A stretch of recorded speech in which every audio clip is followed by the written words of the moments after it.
Sejumlah bakal calon wali kota Makassar mulai mengembalikan formulir pendaftaran ke Sekretariat DPC PDIP Kota Makassar. Formulir yang telah dikembalikan selanjutnya diterima oleh tim penjaringan bakal calon wali kota Makassar.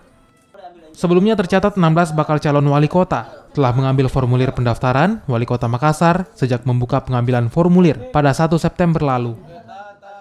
Dari 16 bakal calon wali kota, beberapa di antaranya telah mengembalikan formulir, di antaranya Syamsur Rizal, Munafi Arifuddin, Sukrian Syah Al-Latif, dan Taufikul Hidayat Ande.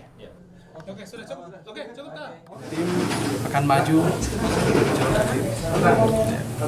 Apa saja yang disampaikan ke PDIP?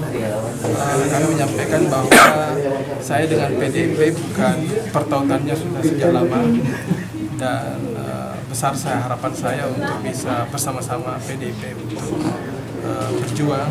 PDIP kan sudah lama di PDIP ini, ya, dan tawaran kami memajukan PDIP di Makassar ini, ya.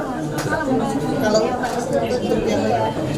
ya, kita harus kalau jadi wali kota, insya Allah, kalau berdoa kami, insya Allah kami kota yang sehat, kota yang sejahtera, sehat hatinya, sehat pikirannya, sehat kantongnya, sehat masyarakatnya, sehat kantongnya juga. Yang penting bisa mengusung dulu, kalau 2-3 cukup, itu dulu.